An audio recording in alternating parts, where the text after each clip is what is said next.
ಬಂಗಾರು ತಿರುಪತಿನ ಕರ್ನಾಟಕದ ತಿರುಪತಿ ಅಂತ ಕರೀತಾರೆ. ಹಾಯ್, ಎಲ್ಲರಿಗೂ ನಿಮ್ಮ ಚಿನ್ನದ ನಾಡಿನ ಹುಡುಗಿ ಮಾಡುತ್ತಿರೋ ನಮಸ್ಕಾರ. ವೆಲ್ಕಮ್ ಬ್ಯಾಕ್ ಟು ಮೈ ಅಲೆಮಾರಿ ಕಥೆಗಳು ಯೂಟ್ಯೂಬ್ ಚಾನಲ್.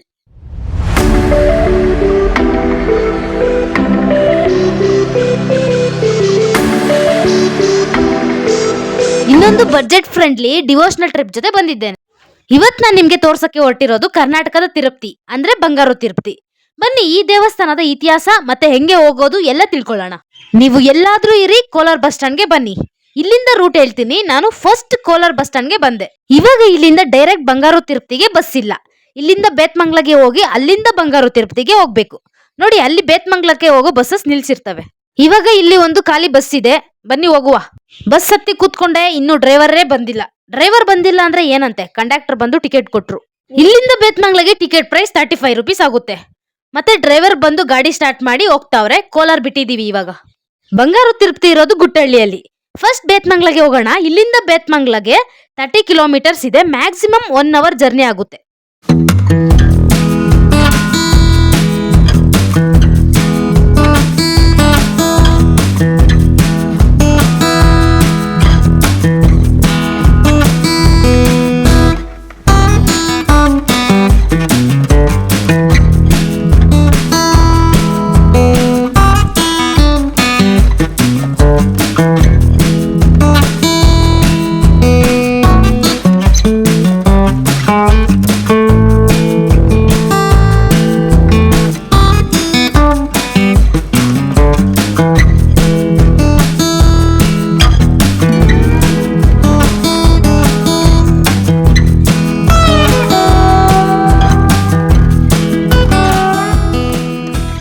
ಬಸ್ಸಲ್ಲಿ ಬಂದು ಬೇತ್ಮಂಗ್ಲ ಅಲ್ಲಿ ಇಳ್ಕೊಂಡ್ವಿ. ಗುಟ್ಟಹಳ್ಳಿಗೆ ಹೋಗೋ ಬಸ್ಸಸ್ ಬಸ್ ಸ್ಟ್ಯಾಂಡ್ ಆಪೋಸಿಟ್ ಇಲ್ಲಿ ನಿಲ್ಸಿರ್ತವೆ. ಹೊರಡಕ್ಕೂ ಮುಂಚೆ ಕೋನ್ ತಿಂದೆ. ಮತ್ತೆ ಬಸ್ ಬಂತು ಅಂತ ಹತ್ಕೊಂಡು ಟಿಕೆಟ್ ತಗೊಂಡೆ. 12 ರೂಪಾಯಿ ಆಯ್ತು. ಇಲ್ಲಿಂದ 10 ನಿಮಿಷ ಅಷ್ಟೇ ರೀಚ್ ಆಗ್ತೀವಿ. ಈಗ ಗುಟ್ಟಹಳ್ಳಿಗೆ ರೀಚ್ ಆಗಿದ್ದೀವಿ. ಇದೇ ಬಂಗಾರು ತಿರುಪತಿ. ತುಂಬಾ ದಿನದಿಂದ ತಿರುಪತಿಗೆ ಹೋಗ್ಬೇಕು ಅನ್ಕೊಂಡೇ ಇದ್ದೋದೆ. ಅಲ್ಲಿಗೆ ಅಂತೂ ಹೋಗಕ್ಕೆ ಆಗ್ಲಿಲ್ಲ. ಅಟ್ಲೀಸ್ಟ್ ಇಲ್ಲಾದ್ರೂ ನೋಡೋಣ ಹೆಂಗಿದೆ ಅಂತ. ಆದ್ರೆ ಈ ವರ್ಷದಲ್ಲಿ ತಿರುಪತಿಗೆ ಹೋಗ್ಬೇಕು ಅಂತ ಅನ್ಕೊಂಡಿದೀನಿ. ದೇವರ ಆಶೀರ್ವಾದ ಸಿಕ್ಕಿದ್ರೆ ಹೋಗೋದೆ. ಇವಾಗ ಇಲ್ಲಿಗೆ ಹೋಗೋಣ ಬನ್ನಿ. ಗೋಪುರ ಸುತ್ತಮುತ್ತ ಪೂಜೆ ಸಾಮಾನ್ ಅಂಗಡಿಗಳೇ ಇದಾವೆ. ಇವಾಗ ಗೋಪುರ ಹತ್ರ ಬಂದಿದ್ದೀವಿ. ಈ ದೇವಸ್ಥಾನನ ಯಾಕೆ ಬಂಗಾರು ತಿರುಪತಿ ಅಂತಾರೆ ಮತ್ತೆ ಇದರ ಪುರಾತನ ಇತಿಹಾಸ ಕತೆ ತಿಳ್ಕೋಬೇಕು ಅಂದ್ರೆ ಈ ವಿಡಿಯೋನ ಕೊನೆವರೆಗೂ ನೋಡಿ. ಕರ್ನಾಟಕದ ಕೋಲಾರ ಜಿಲ್ಲೆಯ ಗುಟ್ಟಹಳ್ಳಿ ಗ್ರಾಮದಲ್ಲಿರುವ ಪ್ರಸಿದ್ಧ ಶ್ರೀ ವೆಂಕಟೇಶ್ವರ ಸ್ವಾಮಿ ದೇವಾಲಯವಾಗಿದೆ. ಈ ಕ್ಷೇತ್ರವನ್ನ ಕರ್ನಾಟಕದ ತಿರುಪತಿ ಅಂತ ಕರೀತಾರೆ. ಇದು ಆಂಧ್ರ ಪ್ರದೇಶದ ತಿರುಮಲ ತಿರುಪತಿ ದೇವಾಲಯದ ಮಾದರಿಯಲ್ಲಿ ನಿರ್ಮಾಣಗೊಂಡಿರುವುದರಿಂದ ಬಂಗಾರು ತಿರುಪತಿ ಅನ್ನೋ ಹೆಸರು ಬಂದಿದೆ. ಪುರಾಣದ ಪ್ರಕಾರ ಭೃಗು ಮಹರ್ಷಿಯವರು ವಿಷ್ಣುವನ್ನು ಪರೀಕ್ಷಿಸಿದ ನಂತರ ತಮ್ಮ ತಪ್ಪಿನ ಅರಿವಾಗಿ ಈ ಪ್ರದೇಶದಲ್ಲಿ ತಪಸ್ಸು ಮಾಡಿದರು. ಅವರ ತಪಸ್ಸಿಗೆ ಪ್ರಸನ್ನನಾದ ಶ್ರೀನಿವಾಸ ಅಂದ್ರೆ ವೆಂಕಟೇಶ್ವರ ಸ್ವಾಮಿ ಇಲ್ಲೇ ದರ್ಶನ ನೀಡಿ ಮೋಕ್ಷವನ್ನು ಕರುಣಿಸಿದರೆಂದು ನಂಬಲಾಗಿದೆ. ಆದ್ದರಿಂದ ಈ ಕ್ಷೇತ್ರಕ್ಕೆ ವಿಶೇಷ ಮಹತ್ವವಿದೆ.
ಈ ದೇವಾಲಯದ ವಿಶೇಷತೆ ಎಂದರೆ ನೇತ್ರ ದರ್ಶನ.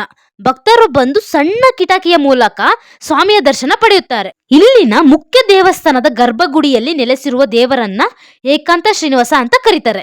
ಬೆಟ್ಟದ ಪಕ್ಕದ ಗುಡ್ಡದ ಮೇಲೆ ಪದ್ಮಾವತಿ ದೇವಾಲಯವೂ ಇದೆ. ಭಕ್ತರು ಮೊದಲು ಶ್ರೀನಿವಾಸನ ದರ್ಶನ ಪಡೆದು ನಂತರ ಪದ್ಮಾವತಿಯವರ ದರ್ಶನ ಪಡೆಯುತ್ತಾರೆ. ಸ್ವಾಮೀಜಿ ಹೇಳ್ತಾರೆ, ಕೇಳಿಸ್ಕೊಳ್ಳಿ. ಕಿಟಕಿಯಿಂದ ದರ್ಶನ ಕೊಟ್ಟಿರೋದು. ಅದರಿಂದ ಭೃಗು ಮಹರ್ಷಿ ಯಾವ ರೀತಿ ದರ್ಶನ ಮಾಡಿದಾರೋ ನಾವು ಅದೇ ರೀತಿಯಲ್ಲಿ ದರ್ಶನ ಮಾಡಬೇಕು ಅಂತ. ಮತ್ತು ಬಂಗಾರ ತಿರುಪತಿ ಅಂತಂದರೆ ಇದೆಲ್ಲ ಚಿನ್ನದ ಗಣಿ ಪ್ರದೇಶ. ಆ ಗಣಿ ಪ್ರದೇಶದಲ್ಲಿ ಸ್ವಾಮಿ ಹುಟ್ಟಿರೋದ್ರಿಂದ ಬಂಗಾರ ತಿರುಪತಿ ಶ್ರೀನಿವಾಸ, ಬಂಗಾರ ಗಿರಿವಾಸ ಅಂತ ಕರೀತಾರೆ. ಮಾಘ ಮಾಸದಲ್ಲಿ ಹುಣ್ಣಿಮೆ ದಿವಸ ಬ್ರಹ್ಮೋತ್ಸವ ಆಗುತ್ತೆ. ಶ್ರಾವಣ ಮಾಸದಲ್ಲಿ 4 ವಾರನೂ ವಿಶೇಷವಾಗಿ ತೆಪ್ಪೋತ್ಸವ ಜಾತ್ರೆ ಆಗುತ್ತೆ. ಶಿವರಾತ್ರಿಗೆ ತೆಪ್ಪೋತ್ಸವ ಜಾತ್ರೆ ಆಗುತ್ತೆ. ವೈಕುಂಠ ಏಕಾದಶಿ ವಿಶೇಷವಾಗಿರುತ್ತೆ. ಇದು ವಿಶೇಷ ಇದೆ. ಈ ಪ್ರದೇಶವು ಪುಣ್ಯ ಮತ್ತು ಮೋಕ್ಷವನ್ನು ನೀಡುತ್ತದೆ ಎಂದು ನಂಬಿಕೆ ಇದೆ. ಕೋಲಾರ ಚಿನ್ನದ ಗಣಿಗೆ ಪ್ರಸಿದ್ಧವಾಗಿರುವ ಪ್ರದೇಶವಾಗಿರುವುದರಿಂದ ಈ ಕ್ಷೇತ್ರಕ್ಕೆ ಬಂಗಾರ ಅಂದ್ರೆ ಚಿನ್ನದ ತಿರುಪತಿ ಅಂತ ಹೆಸರು ಬಂದಿದೆ. ಈ ದೇವಾಲಯದ ಒಳಗೆ ಕನ್ನಡ ಮತ್ತು ತಮಿಳು ಭಾಷೆಯಲ್ಲಿರುವ 30ಕ್ಕೂ ಹೆಚ್ಚು ಪುರಾತನ ಶಾಸನಗಳು ದೊರೆಯುತ್ತವೆ ಅಂತ ಹೇಳ್ಬಹುದು. ಈ ದೇವಾಲಯವನ್ನ ತಿಮ್ಮರಸು ಎಂಬವರು ನಿರ್ಮಿಸಿದರು ಎಂದು ಹೇಳಲಾಗುತ್ತೆ. ಬೆಟ್ಟದ ಮೆಟ್ಟಿಲುಗಳನ್ನು ಹತ್ತುವಾಗ ಸರ್ಪವನ್ನು ಹಿಡಿದಿರುವ ಗರುಡನ ವಿಗ್ರಹವು ಭಕ್ತರನ್ನು ಸ್ವಾಗತಿಸುತ್ತದೆ. ಈ ದೇವಾಲಯದ ಆವರಣದಲ್ಲಿ ಸುಂದರವಾದ ಪುಷ್ಕರಣಿ ಅಂದ್ರೆ ಕಲ್ಯಾಣಿ ಇದೆ. ಅಲ್ಲಿ ಜಾತ್ರೆ ಮತ್ತು ಉತ್ಸವಗಳ ಸಮಯದಲ್ಲಿ ತೆಪ್ಪೋತ್ಸವವನ್ನು ನಡೆಸಲಾಗುತ್ತದೆ. ಪ್ರಕೃತಿ ನೋಡೋದಾದ್ರೆ ಒಳ್ಳೆ ಕಾಡಿದ್ದಂಗಿದೆ.